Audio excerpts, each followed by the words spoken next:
Hello, I'm Kads, and welcome to today's video. So today we're going to be starting a new series that I'm going to call the free-to-play review. It's similar to the news you might get from other raid channels, but we're going to talk about what events are worth doing and what are worth skipping. So today's topic is the Black Friday 10x. How this is going to work is starting tomorrow, we'll have a 10 times chance to pull Prince Kaimar and Mishinaki from Ancient Shards. The following day, you'll have a 10 times chance to pull Duchess Lilitu and Lady Kimmy from Sacred Shards. And the third and final day, you'll have a 10 times chance of summoning Rock of Altide and Riho Bone Spear from Void Shards.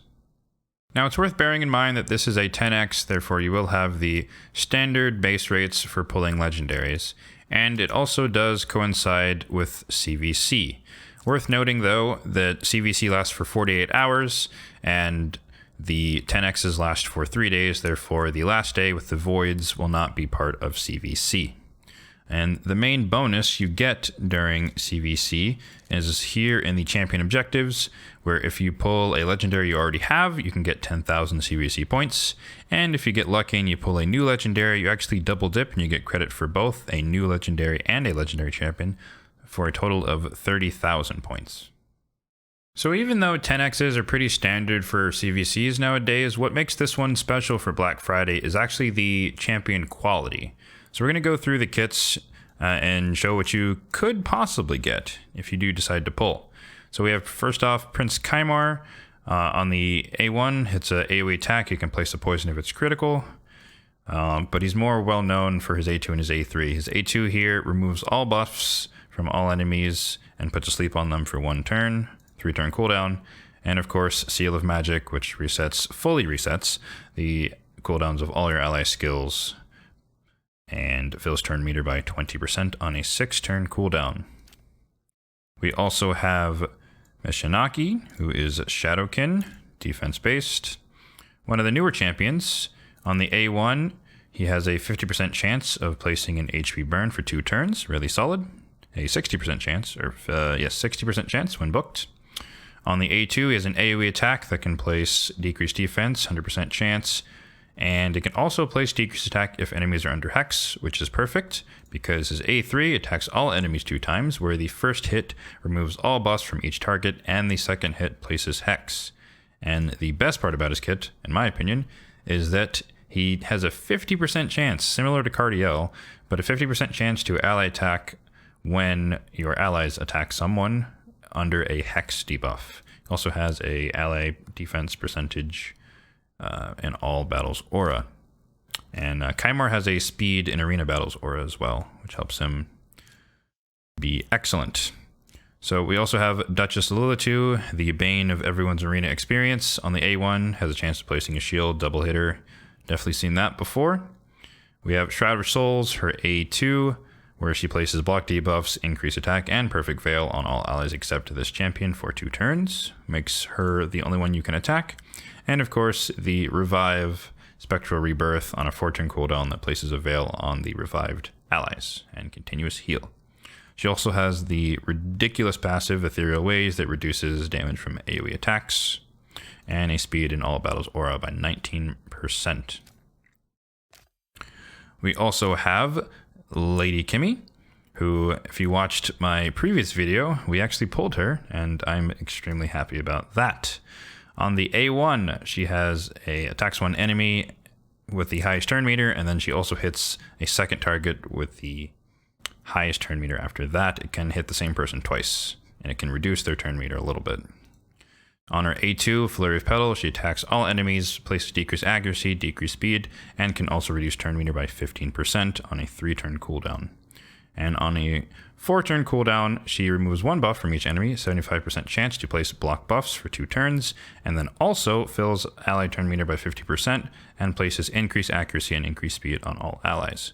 She has a speed aura in Doom Tower, which is very niche, but if it was all battles, I guess that'd be a little bit too much for how much speed manipulation she has. And her passive, whenever this champion places a debuff on an enemy, she can decrease the enemy's turn meter by 15% for each debuff placed.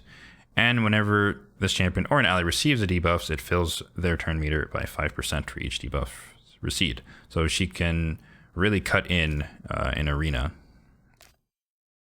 So the last two, we have Raka Valtide for the Voids. Some say that she's similar to Duchess. I highly disagree with that, but she is a decent support.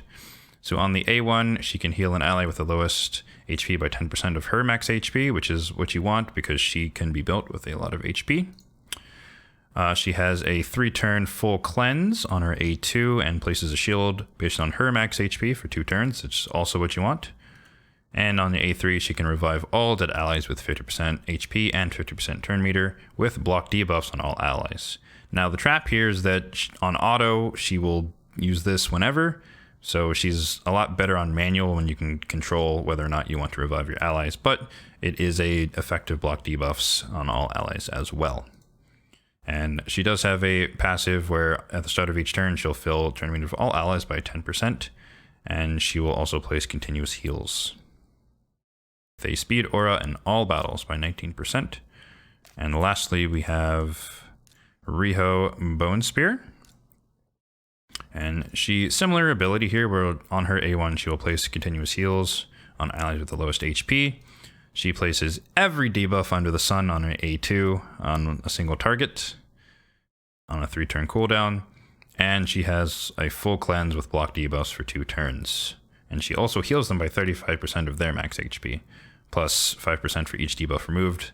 So that can be a ridiculously massive heal if it lines up correctly. 3-turn cooldown. She also has a nice passive where she can reflect a debuff, the first debuff that she receives, 3-turn cooldown. So she can be relatively immune to a Kymar sleep or some other type of CC debuffs, a Hegemon, for example. And she oddly has attack in faction crypts at 42%, which is strange because she's a support, but we don't make the rules. So what's my free-to-play recommendation? I would say save your shards. The pros are that you could get lucky. You could pull the Duchess or the Kymar that you've been looking for, and you'd help your clan in the personal reward CVC coming up, get a lot of points for pulling legendaries and epics or just pulling shards in general. The cons, though, are that you could get unlucky. You could get nothing. You could get a champion that you don't want.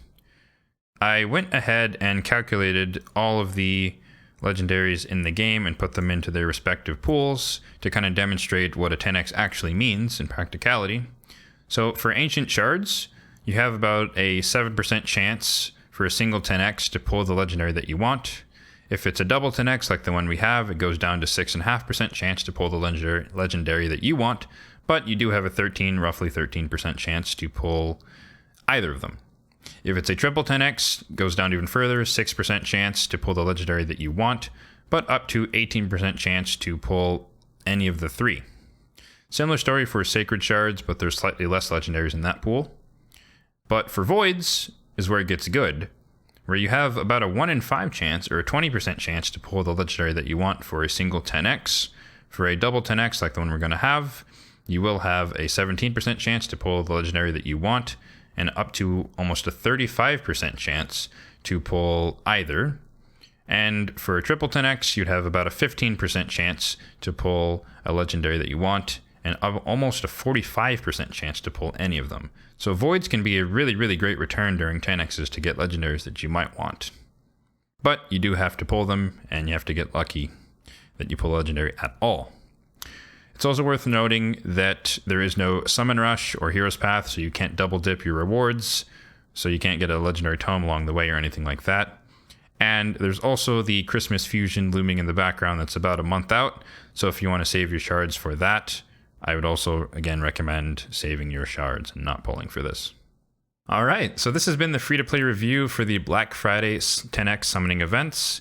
If you do end up pulling, best of luck, and let me know what you get in the comment section down below.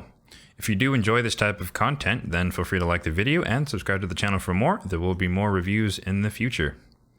Thanks for watching, and have a good one.